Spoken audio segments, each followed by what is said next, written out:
The authority having jurisdiction is indeed correct in permitting the utilization of Section 310.15.6 for the purpose of sizing the conductors in this specific scenario. It is essential to understand the proper application of this section of the National Electrical Code. Section 310.15.6 specifically pertains to service entrance conductors that are installed within a raceway. This section provides allowances for utilizing smaller conductors compared to what would typically be mandated by Table 310.16, contingent upon fulfilling particular conditions. Firstly, the conductors must be installed in a raceway that is not susceptible to physical damage.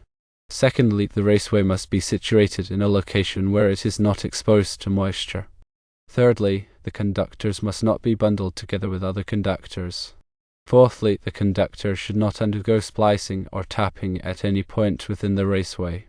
In the described situation, the conductors are installed within a 2-inch polyvinyl chloride, also known as PVC, conduit, which is deemed not susceptible to physical damage or moisture exposure. Additionally, the conductors are not bundled with other conductors, nor are they spliced or tapped within the conduit. Consequently, the stipulations outlined in Section 310.15.6 are satisfied, thereby enabling the conductors to be sized in accordance with this specific section.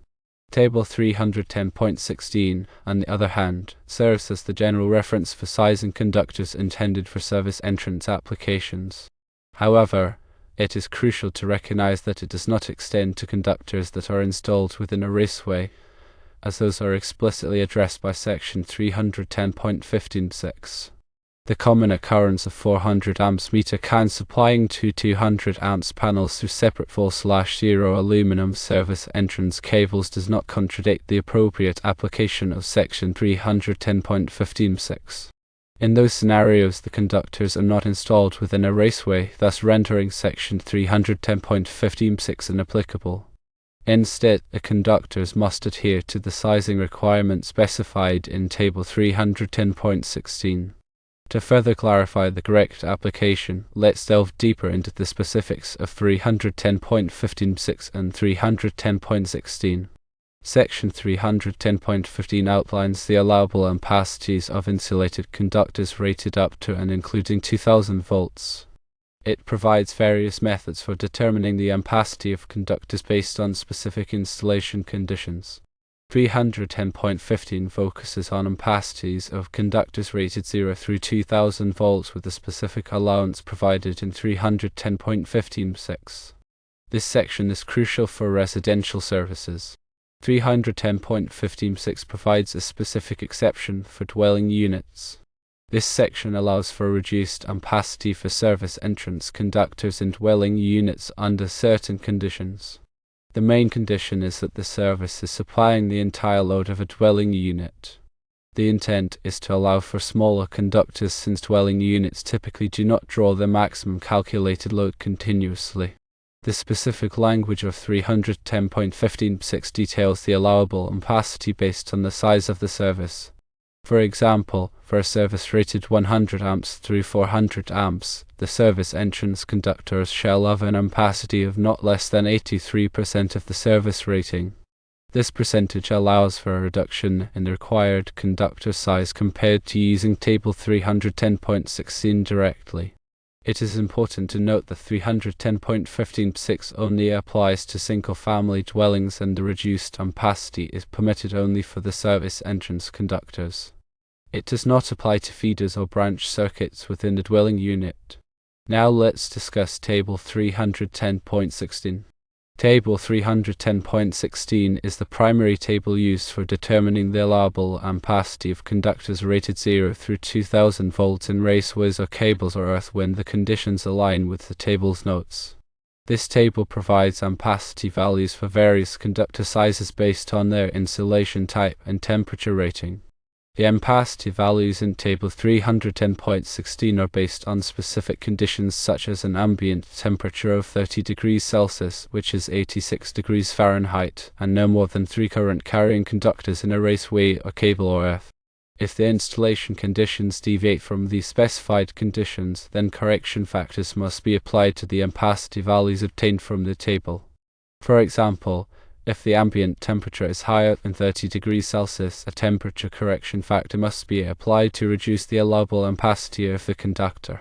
Similarly, if there are more than 3 current-carrying conductors in a raceway or cable or earth, adjustment factors must be applied to reduce the allowable ampacity. The notes to Table 310.16 provide detailed instructions on how to apply these correction and adjustment factors. These factors are essential to ensure that conductors do not overheat, which could lead to insulation damage and potential fire hazards. When applying Table 310.16, it is crucial to consider the termination temperature ratings of the equipment to which the conductors are connected. Equipment is typically rated for 60 degrees Celsius, which is 140 degrees Fahrenheit, 75 degrees Celsius, which is 167 degrees Fahrenheit, or 90 degrees Celsius, which is 194 degrees Fahrenheit terminations. The conductor ampacity used must be based on the lowest temperature rating of the terminations. For example, if a circuit breaker is rated for 75 degrees Celsius terminations, the ampacity of the conductor must be based on the 75 degrees Celsius column in Table 310.16, even if the conductor is rated for 90 degrees Celsius. Understanding the difference between 310.15.6 and Table 310.16 is crucial for properly sizing service entrance conductors. 310.15.6 provides a specific allowance for dwelling units, allowing for reduced conductor sizes under certain conditions, while Table 310.16 is the general table used for determining conductor ampacity in various installation conditions. Now let's address some common misconceptions and potential issues that may arise when applying these code sections. One common misconception is that 310.15.6 can be applied to feeders and branch circuits within a dwelling unit. As previously mentioned, 310.15.6 only applies to service entrance conductors. Feeders and branch circuits must be sized according to Table 310.16, taking into account any applicable correction and adjustment factors. Another potential issue is failing to consider the termination temperature ratings of equipment. It is crucial to ensure that the conductor ampacity used is based on the lowest temperature rating of the terminations to prevent overheating and potential fire hazards. Additionally, it is important to properly apply correction and adjustment factors to Table 310.16 when the installation conditions deviate from the table's specified conditions. Failing to apply these factors can lead to undersized conductors and potential overheating. Now let's consider the specific scenario described. In this case, the dwelling has a 400 amps service with two 200 amps panels located inside the dwelling. The meter can is located approximately 75 feet away from the house. The installer is running two 2-inch PVC Schedule 80 conduits from the meter to the panels inside the dwelling. The authority having jurisdiction is allowing the installer to use 310.15.6 to size each set of 3 conductors to each 200 amps panel in its own 2-inch PVC conduit. In this scenario, the authority having jurisdiction's decision to allow the use of 310.15.6 is correct, provided that all the conditions of 310.15.6 are met. The conductors are installed in a raceway, which is the 2-inch PVC conduit, and the raceway is not subject to physical damage or moisture. The conductors are not bundled with other conductors and are not spliced or tapped within the conduit. Therefore, the conductors can be sized using 310.15.6. To determine the appropriate conductor size, we need to refer to 310.15.6. For a 200 amp service, the service entrance conductor shall have an ampacity of not less than 83% of the service rating. In this case, 83% of 200 amps is 166 amps.